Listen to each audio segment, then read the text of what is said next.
Hello and welcome to Shri IAS. My name is Shashank Roy, and today we are going to talk about one of the most important topics from geopolitics. Now, look at the thumbnail: World on the Edge. What is Netanyahu planning? But before we start this topic, let me give you some background of what we are going to do. It was precisely on 28th of February. It was precisely 28th of February when United States of America along with Israel attacked Iran. Attacked Iran. What was the purpose? The purpose was to the purpose was to topple the regime. The purpose was to topple the regime, kill Ayatollah Khamenei, kill Ayatollah Khamenei, replace him with another puppet, control Iranian oil, and this is how it strengthened the foothold in Middle East, in the politics of West Asia. West Asia. Now, this is the 20th day of war. This is the 20th day of war after after killing or after assassinating Ayatollah Khamenei. Ayatollah Khamenei.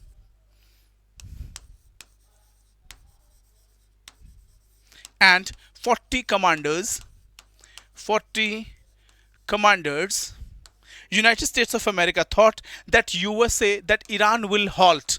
Iran will stop to take the commands or dictation from USA, but nothing happened. In fact, Ayatollah Ali Khamenei's son became successor, Mojtaba Khamenei. Mojtaba Khamenei. Iran is stronger than ever. Iran is stronger and retaliating strongly. Iran. So, what is happening? Mojtaba Khamenei is the supreme leader now.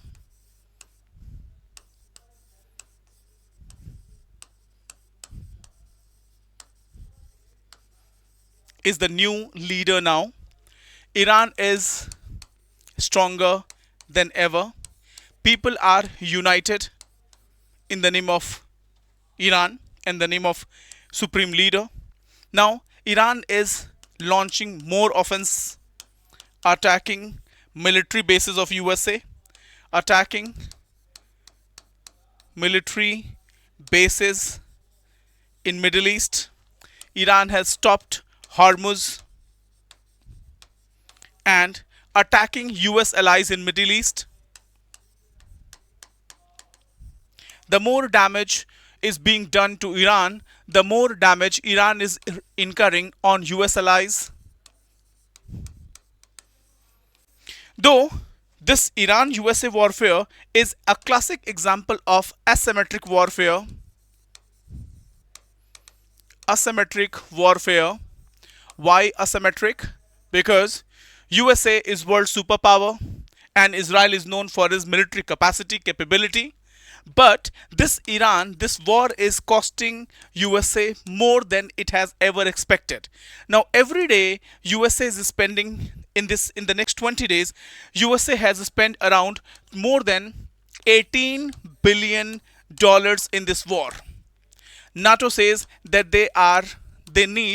NATO says that they need $200 billion, $200 billion to fund this war. Now, NATO resources are spreading thin because on one hand they had Russian war of theater, and the second is there's Iranian war of theater. So their resources are spreading thin. Their resources are getting dried. Now, one of the journalists asked Benjamin Netanyahu that you attacked Iranian supreme leader along with 40 military commander, you eliminated the entire leadership. Now they have defied your order and they have a new supreme leader. So have you accepted, have you achieved your objective? And Benjamin Netanyahu says, not yet. Iran is stronger than ever, but we will attack it. We will wipe out their entire military capability so that they cannot prepare it for the next, it will take at least 1 or 2 decades for them to prepare the same kind of military capability. They said that Iran is stronger. They are brave people, they are strong people, but we will hollow them out. We will make them like a wooden structure. From outside, the wooden structure looks better, but inside, they are completely cracked. So, this article is in this context. So, let's have a look at it. When I told you, what if I told you a war is being fought not just with bombs, but with targeted assassination designed to break a country from within? Leaders eliminated, commander structure collapsing, and yet the regime still stand. Israel says Iran is cracking. Iran says it is stronger than ever. Israel and USA together claim that they are winning this war, but the ground reality says something else. In fact, the maximum damage was done to US allies in Middle East. The world across the world, the ripples of this war can be felt, right? There's a spillover effect. The energy crisis is deepening. The oil prices are rising. Energy crisis is there in entire West Asia, Southeast Asia, and East Asia. Now, a direct question was asked from Israeli Prime Minister Benjamin Netanyahu, which the journalist asked the question. You eliminated top Iranian leadership, but the regime still stands, and a more hardline leader has taken the center stage. Did the strategy backfire? The journalist asked, did the strategy backfire, or did it strengthen Iran instead? Now, can this really lead to regime change? So this was a question which baffled Benjamin Netanyahu, and he said that you asked so many questions in one shot. Now, regime confusion. USA and Israel, they wanted to regime change. They thought that they will replace or assassinate the supreme leader and they will install a puppet regime, but something else happened. Iran defied the US instructions. They accepted another leader who is more hardliner than Ayatollah Khamenei. Iran appears to be more united than ever in the name of national security, in the name of nation, or in the name of Ayatollah Ali Khamenei. So Netanyahu responses uncertainty. We don't even know who is running Iran. So this is what this invisible war. They are surprised. Israel and USA never expected that Iran will last. Iran will fight so badly and so vehemently. System characteristics. What it says, there are conflicting orders, there are fragmented leadership, there is a power struggle, and it is not strength and its instability. Remove key leader, not collapse. This article says, this page says that there are problems within us. There are conflicting orders. There is a fragmented leadership. There is a power struggle which does not show strength. It shows instability. So in short, Benjamin Netanyahu says that by removing key leaders, you cannot collapse a regime, or it cannot lead to regime change. So what is the strategy that Israel is adopting now to win this war? Now, this is not a quick war. This is not a quick war. This is going to be a war of attrition. What is the meaning of war of attrition? It means that you are attacking, you are not in a hurry.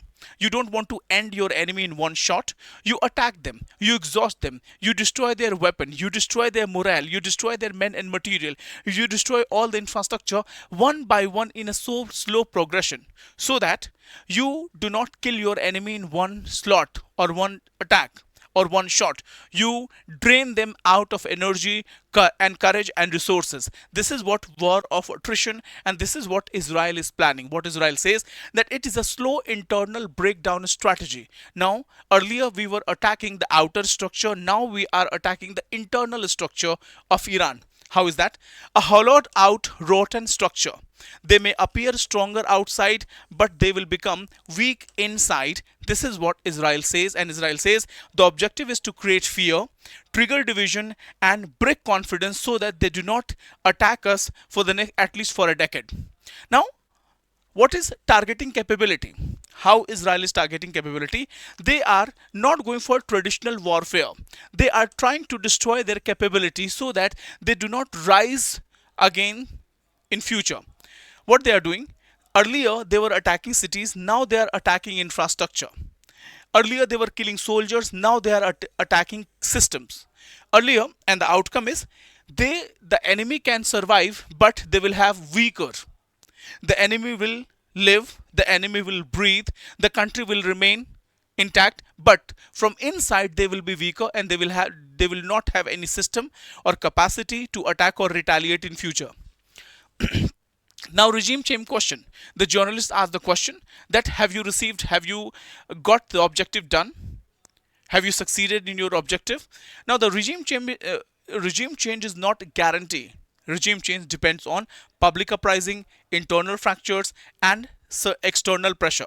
The core idea is you cannot impose change, you can only create conditions. But in Iranian case, US misjudged or misread this entire condition. They thought that public uprising will topple the government of the day. Now, they thought that internal fractures will weaken Iran from inside, and they thought that external pressure will make them will force them on their knees. But nothing happened, and something opposite or unexpected happened in Iran. The more pressure they exerted on Iran, the more united they become.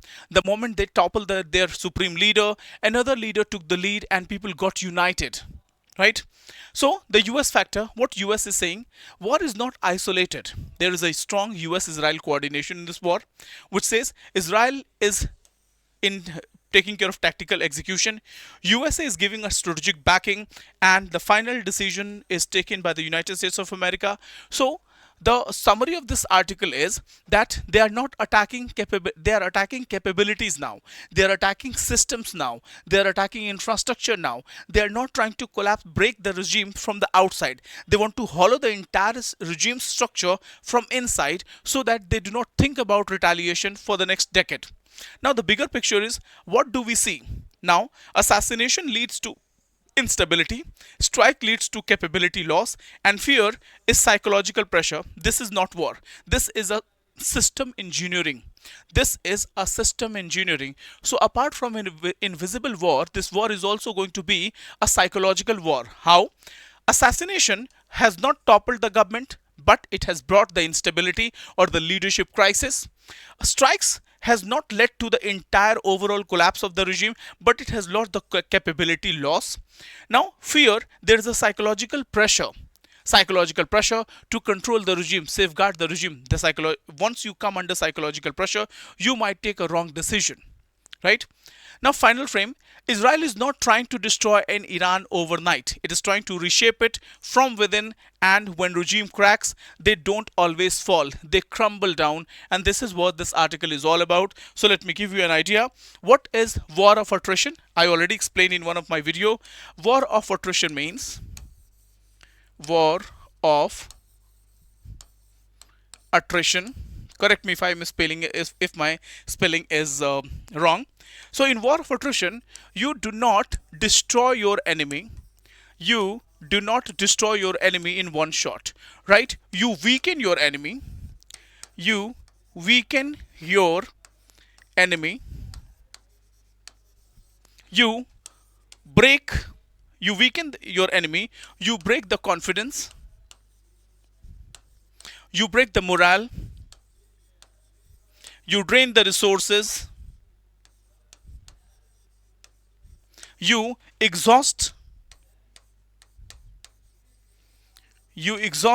your opponents.